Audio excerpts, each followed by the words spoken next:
Setting up at the start of the day, tilers required very minimal time to get going.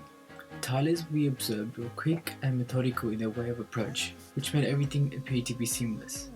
Packing up at the end of the day was more dragged out than expected, as all the equipment and materials had to be stored away in a way it would not dry overnight.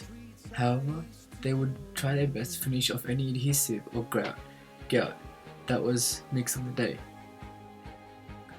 There are four main steps when it comes to tiling. First of all, preparation talks about ensuring the surface is clean, flat, and making sure it is square. The tilers never used the floor or wall as a guideline of squareness. They made sure to use the spirit level to start at the bottom row of tiles and work their way up. Second step, and the most satisfying according to the tilers, is the laying of the tiles. They used an electric mixer for efficiency and a notched flow to have an even finish across the job. This helped to maintain a certain depth in the tiles. Even after third, fourth, or fifth row, the tilers always checked the level. This way, they were able to keep the consistency of their finish throughout the surface. The last step includes grouting and sealing. After removing the spaces, they applied the grout evenly between the spacing. Once it dried to a certain extent, the tilers wiped off all the excess waste to give it a glossy finish as desired. When it came to materials handling, the tilers did not use more material than they expected to consume past the day, as it would dry up quickly and become unusable.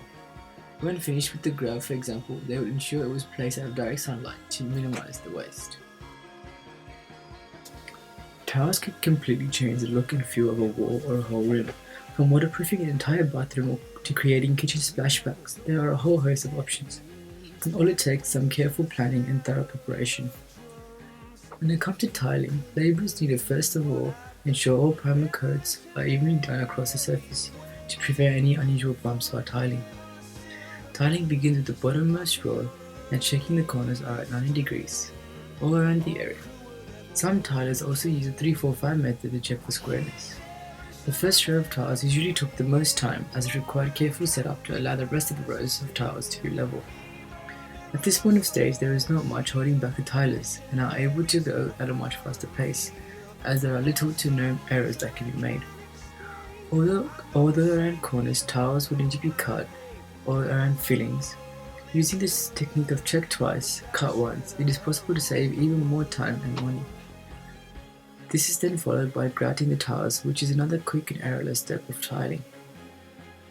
Some improvements that could be made include spreading the adhesive over a slightly larger area instead of a tile at a time to increase the pace, although it shouldn't exceed over a meter square as the adhesive will start drying if left applied for too long. A large collection of plant and equipment were used by the tilers to execute their work. Equipment as easily accessible as buckets, clean rags, sponges, paintbrushes, tape measures, and pencils were used. The majority of these were used for planning by drawing and measuring lines or for cleaning the grout after application. Equipment that requires proper training for safe and appropriate use were also utilized. Tile files and carborundum stones were used to shape and finish the tiles that were cut by hand-operated cutting machines. Tile nippers were used to form shapes and holes in tiles to place around fitting in tiled walls and floors. As accuracy is vital in tiling, spirit and water levels were used to ensure tiles were placed at the appropriate place and angle. Both pieces of equipment have a high degree of accuracy, but are affordable to use. Finally, the gouging trowel is an important part of the tiler's toolbox. It has multiple purposes such as mixing the mortar, applying the mortar to the back of the tiles. To ensure a safer and more efficient site, the use of pre-cut materials is essential. The tiles were pre-cut before the tilers began working.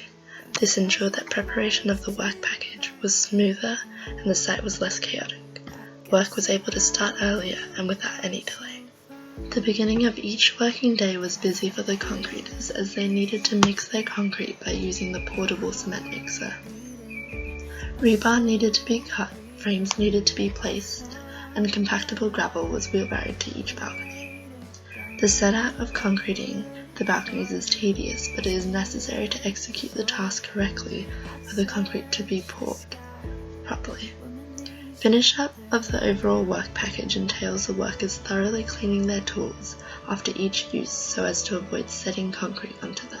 During the phase of concreting, the longest and enduring part according to the workers is the curing of the concrete. This is a timely process as it has to be done carefully. When curing, it cannot happen too quickly as it will weaken the strength of the concrete in the long run. On the days of concrete pours, workers are only able to leave after a certain level of concrete curing is completed. This slows down progress significantly while waiting for it to cure. The actual pour itself was relatively fast through the use of the boom pumps, which allowed concrete pours at higher levels at ease. Leveling it was not a problem either, as it was close to perfect from the bottom up. There were cases where some workers had little to do, and it felt like a waste of resource. For example, when one worker was screening, the other was not being utilized to their full potential. Another improvement we would suggest is perhaps using a cleaner screed to give a better and a more accurate finish. Concreters use a variety of plant equipment to do their job. A wheelbarrow and shovel were used to distribute compactable gravel for the base of the concrete balconies. Then a portable round saw is used to cut the rebar to form a grip. A portable cement mixer is used to create the material that is then poured into the space. A collection of equipment was used to smooth the surface of the concrete. This includes screeds, hand trowels, bull floats, and edging tools. Finally, a broom is utilized to create grooves onto the surface. Prefabricated assembly was not utilized by the workers when constructing cement balconies. The opportunity to mix concrete off-site was apparent. This would have made for a quieter and neater site.